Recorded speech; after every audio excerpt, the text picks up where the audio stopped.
Halo, selamat malam Mbak Pipit. Halo, selamat malam. Gimana nih kabarnya nih? Baik.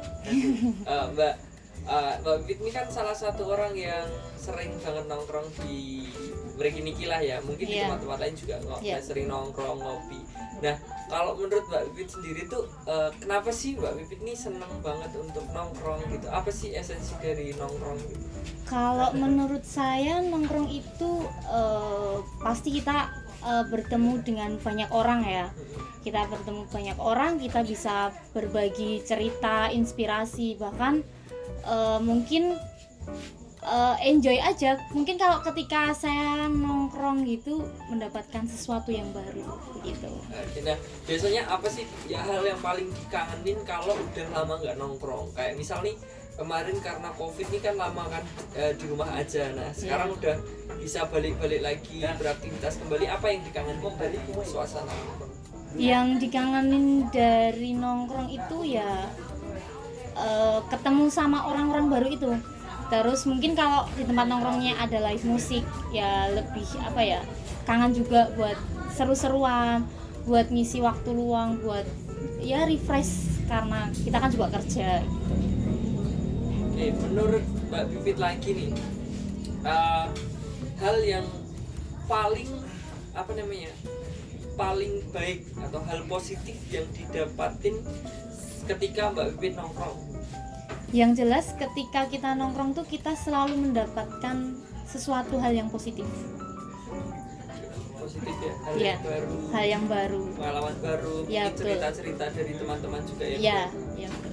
Oke, for the last question, saya pengen tanya, kalau nongkrong biasanya sama siapa? Bisa sama teman-teman, lebih ke teman-teman sih. Teman-teman ya? Iya, betul. Pacar juga boleh sih sebenarnya. Pacar juga boleh sebenarnya. Iya, gebetan. Oke, thank you Mbak Pipit. Oke, selamat malam Mbak Vega. Selamat malam. Gimana kabarnya nih? Baik dong. Aduh, sudah ini ya, udah mulai beraktivitas untuk nongkrong lagi ya setelah kemarin banyak di rumah aja ketika COVID ya. Nah, Mbak Vega ini kan salah satu ini ya penikmat tongkrongan lah, penikmat kopi, penikmat es teh juga gitu kan. Mbak, kalau boleh tahu sih menurut Mbak Vega sendiri itu kenapa sih Mbak Vega ini seneng banget nongkrong gitu? Gak apa-apa sih Mas, kan daripada di rumah terus ngapain? Bosen ya kalau di rumah ya. Kalau nongkrong kan bisa ketemu orang. Teman-teman. Nah, kalau buat Mbak Vega itu keuntungannya atau benefitnya ketika Mbak Vega itu nongkrong tuh apa? Enggak, kan aku kerjanya di kartu-kartu tuh Indosat. Indosat, aduh, siapa tahu Indosat mau sponsor nih. Enggak apa-apa sih. Iya, terus? Ya aku bisa nawarin ke teman-temanku biar pakai Indosat gitu. Oke, jadi memang dari tongkrongan ini juga bisa jadi salah satu lahan untuk mencari uang juga ya. Iya. Tetap produktif walaupun nongkrong itu. Yang tentunya pasti refresh juga dari pekerjaannya. Nah, Mbak Vega, pertanyaan terakhir.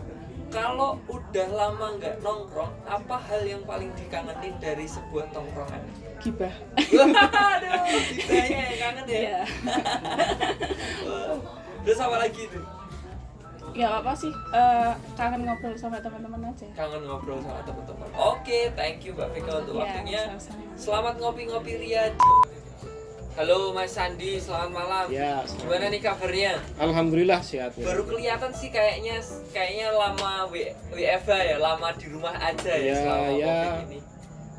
Waktu pandemi kayak gini ya nggak bisa kemana-mana. Iya, sekarang udah mulai new normal. Mas, ini kita akan ngobrol tentang sebuah tongkrongan.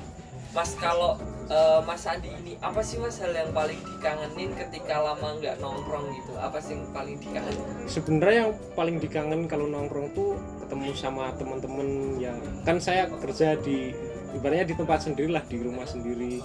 Terus teman-teman pada kuliah di Jogja itu kan kadang sering berapa waktu sekali tuh ketemu nongkrong. Tapi semenjak pandemi ini jadi lama sekali nggak ketemu sama teman-teman, kangen jadinya. Kangen ya, kangen obrolannya sama teman-teman, kangen refresh dari pekerjaan gitu ya. Nah Mas, kalau menurut Mas Sandi nih, menurut pendapatnya Mas Sandi pribadi, kalau keuntungannya, hal positif apa yang didapatin sama Mas Sandi ketika Mas Sandi itu nongkrong? Kalau yang jelas itu tadi kayak yang disebutkan Masnya, melepaskan refresh Penat melepaskan. penat waktu kerja, terus kangen-kangenan cerita-cerita waktu-waktu SMA sama teman-teman itu kan asik, sampai kadang guyonan lupa waktu gitulah, yang asik itu sih. Iya, Oke, untuk terakhir nih, saya pengen tanya sama Mas Sandi berkaitan dengan nongkrong gitu, Ya. budaya nongkrong. Nah di Gunung Kidul itu kan banyak teman-teman yang mungkin masih memberikan paradigma kalau nongkrong itu buang-buang waktu, nongkrong itu nggak ada faedahnya. Nah kalau buat Mas Sandi pribadi, faedahnya dari nongkrong itu apa?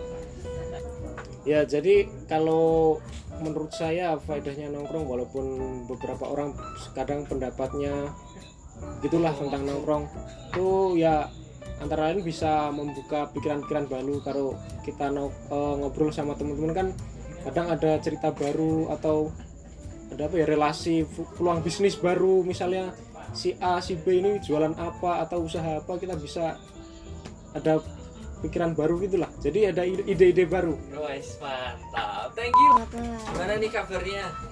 Alhamdulillah. Di lama nggak kelihatan nongkrong ya Mbak, setelah apa ya, Covid ini banyak di rumah aja. Nah sekarang kan udah era new normal ya, Iya. jadi udah mulai berkegiatan seperti biasanya, tentunya dengan protokol Covid.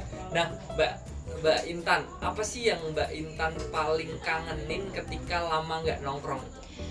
Kalau untuk saya sendiri yang aku kangenin itu ya bercanda sama teman, terus tentunya bentar ini nongkrong di sini atau di yang lain? Bebas tentang nongkrong.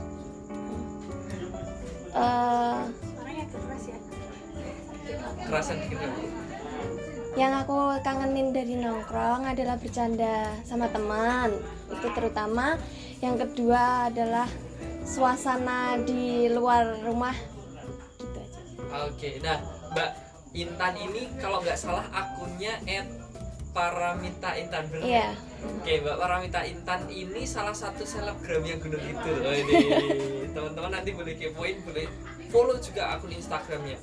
Nah Mbak, kan kalau bikin konten untuk Instagram tuh kan biasanya ada beberapa hal kan, ada foto, Iya. kemudian ada foto yang estetik gitu di tempat-tempat tongkrongan gitu. Iya.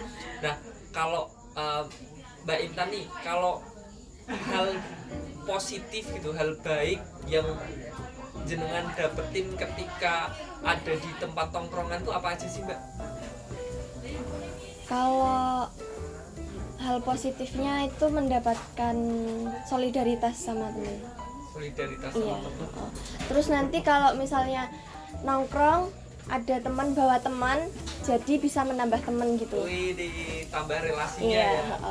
Tambah Oke. pengalaman, tambah cerita-cerita gitu. Oke. Wes rolling. Selain itu apalagi nih kira-kira yang asik dari sebuah tongkrongan? Misalnya kita nongkrong di salah satu kedai, terus nanti kita promosikan. Nah, kedai itu tahu kalau followers kita udah di atas 10.000. Nah, ini bisa menjadi salah satu jalan untuk kita mendapatkan peluang, mendapatkan hasil dari paid promote Paid tersebut. promote gitu ya. Jadi tetap produktif dengan nongkrong tapi tetap juga ngonten Nah, gitu ya. iya. Oke, thank you Mbak Paramita Intan Oke. buat waktunya. Selamat melanjutkan tongkrongannya. Iya. Halo, selamat malam Mas Febri. Malam. Gimana kabarnya Mas? Baik. Mas Febri ini salah satu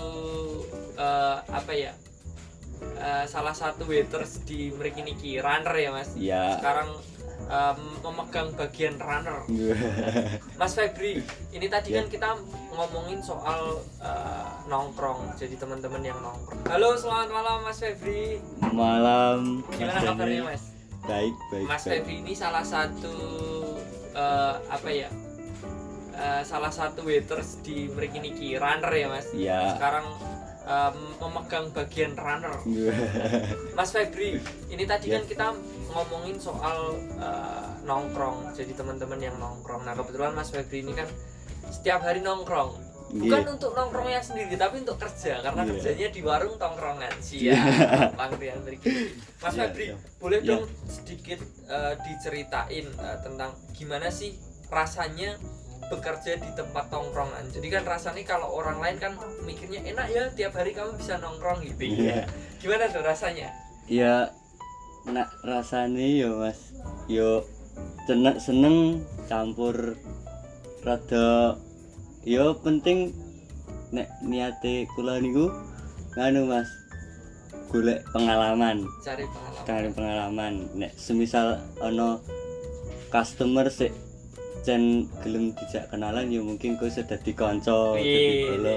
Kok dadi kanca nongkrong. Iya, siap. Jadi dari tempat nongkrongan tuh juga bisa juga melebarkan pertemanan Ya, gitu ya. Tambah betul kekancane sekali. tambah oke gitu ya. Heeh. Selama ini udah dapet juga teman-teman baru dari di sini. Lumayan. Lumayan banyak. Lumayan. Ya? Heeh. Iya. Yang tadinya nggak kenal jadi kenal. Jadi yo ngumpul Iya.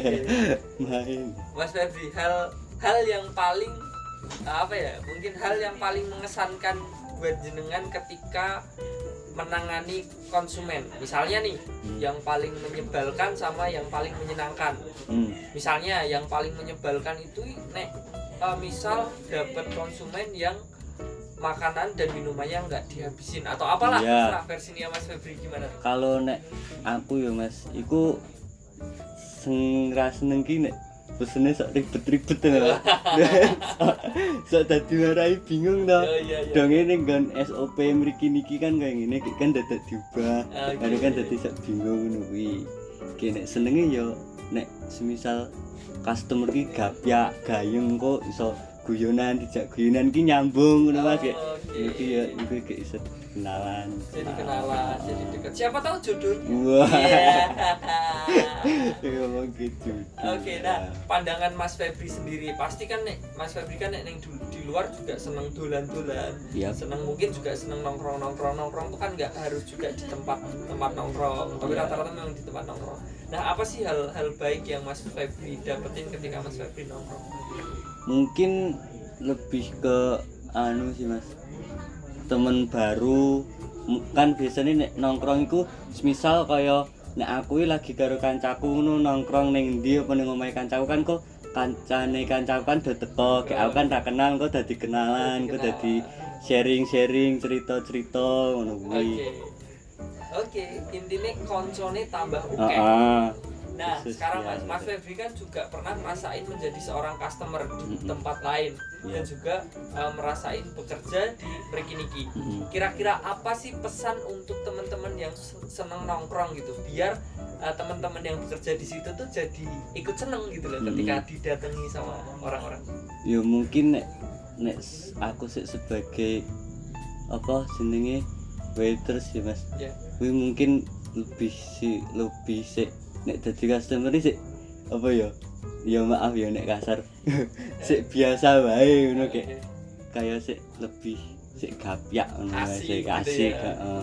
Kayak gitu-gitu sih Mas. Oke, thank you Mas Febri Iya. buat waktunya. Silakan Iya. bekerja kembali. Maaf saya Siap. mengganggu waktu Anda. Thank you Mas Febri. Oke. Sukses selalu ya. Oh ya. Oke. Thank you. Ya, Udah sampai sini aja kita ya. Ngobrolin budaya nongkrong. Om, ini tadi kita udah banyak nih. Kursi ini udah kursi panas karena tadi udah ada banyak teman-teman yang kita culik untuk ngobrol di sini. Membahas tentang tongkrongan. Apa sih menurut mereka makna dari sebuah nongkrong itu? Karena banyak yang berasumsi bahwa nongkrong itu masih hal-hal yang membuang waktu, nggak ada faedahnya, nggak worth it lah untuk dikerjain anak-anak muda nih. Kalau pandangannya Om Bowo gimana? Ini karena Om Bowo nih salah satu orang yang nggak bisa kalau nggak nongkrong ini. Jadi gini, anak skripsi sekarang emang ada yang di kampus ini. Nggak ada. Pasti di tempat tongkrongan. Terus ngerjain tugas lah, terus kumpul, terus meeting, terus apa, hampir semuanya apa ya, bentuknya nongkrong. Bahasa yang paling bisa dimengerti untuk meeting, untuk arena anak sekarang itu tidak berat, itu nongkrong. Nah, bahasa nongkrong ini menjadi bahasa yang dulu ya mungkin buruk secara filosofis, menjadi bahasa yang menarik. Oke. Nah, menariknya di mana? Karena nongkrong itu kemudian menjadi ada gium besar bahwa ayo nongkrong, ayo ngopi, ayo apa itu apa ya? Filosofinya ke sana semua.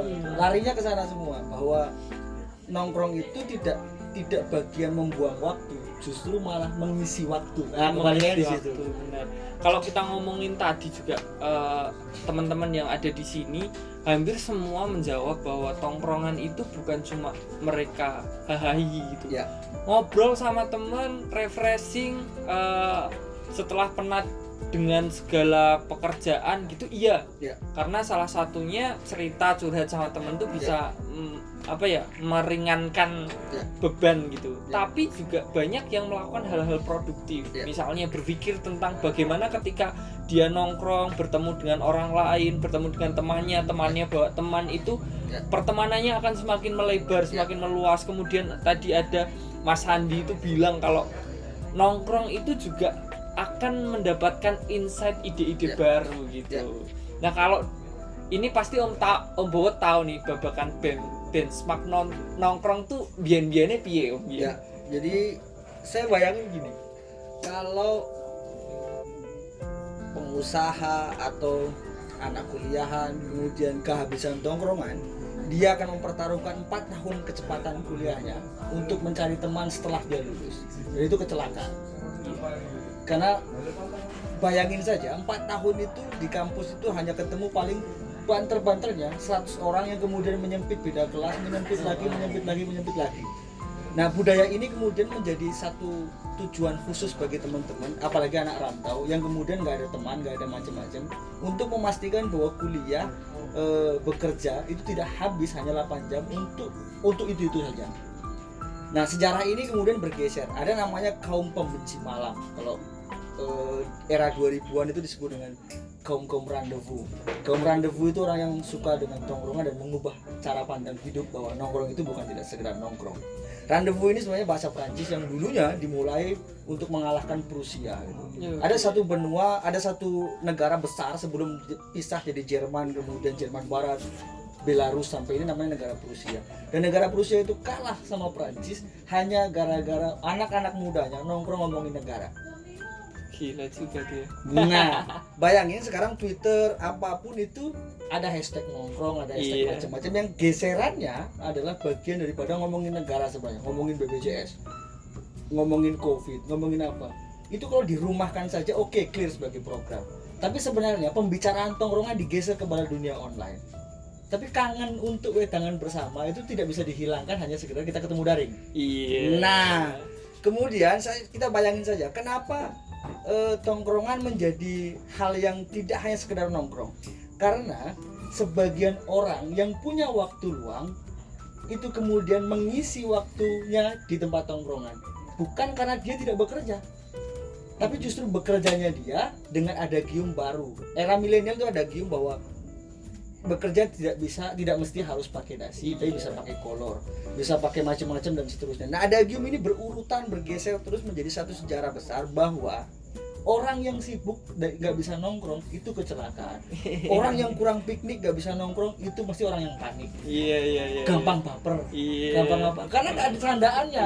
Suntuk dan seterusnya. Nah, geseran keduanya adalah kalau bahasa sejarahnya begitu. Kenapa anak nongkrong cenderung lebih mudah mendapat pekerjaan? Karena pertemanannya banyak. Satu, pertemanan banyak. Yang kedua, trustnya, dia mampu untuk bekerja di segala jam. Wih, bener juga tuh. Ayo mau gas jam berapapun, ayo mau nongkrong jam berapapun. Nah, kondisi begini akan dimanfaatkan oleh HRD, teman-teman yang paham, teman-teman ini untuk bisa memastikan bahwa aku akan mengambil karyawan yang kira-kira bisa overtime. Aku kira-kira bisa mengambil dan seterusnya. Easy going gitu. Nah, gitu. Dan itu pasti anak nongkrong. Nah, kemudian sekarang sejarahnya tarik ke misalnya ke sosial media. Sosial media itu hampir semua tongkrongan menjadi bahan selfie, bahan cerita, bahan eksistensi dari nongkrong. Sekarang bayangin kalau 3 bulan nggak nongkrong, punya foto apa dia? Bokeh di foto. Iya. Gelas di rumah sendiri di foto. Tidur di foto. Nggak ada lagi. Bahasa kita untuk menceritakan ke orang lain adalah bahasa tongkrongan. Bahasa yang kemudian muncul menjadi satu ciri khas khusus bahwa sebenarnya nongkrong itu bagian daripada cara orang mengekspresikan kehidupannya. Dengan siapa dia, di kursi mana dia, di tempat mana dia adalah identitas. Sekarang bayangin, kenapa makanan bisa mahal sama murah di tempat tongkrongan yang sama, menunya sama? Karena packaging dan tempatnya. Iya. Maka orang yang punya duit mungkin akan bergeser ke tempat yang lebih elit. Nah, tempat elitnya apa? Makanannya sama. Orang kaya apapun makanannya sama. Maka kemudian segmen-segmen khusus ketemu. Betul. Nah, Mriki Niki, kita thank you lah sama Mriki Niki karena apa? Memberikan tempat tongkrongan, edukasi, kemudian cerita, bahan untuk kita bisa selfie setiap hari. Oke. Jadi sejarahnya nongkrong yang dulunya adalah geseran orang untuk membuang waktu menjadi geseran orang untuk mengambil waktu, kemudian memastikan menggeser menjadi satu entitas khusus. Bahwa anak nongkrong jangan diremehkan. Karena ketika dia bergerak, maka lebih banyak daripada anak-anak yang serius. Wah, Selesai itu. lu.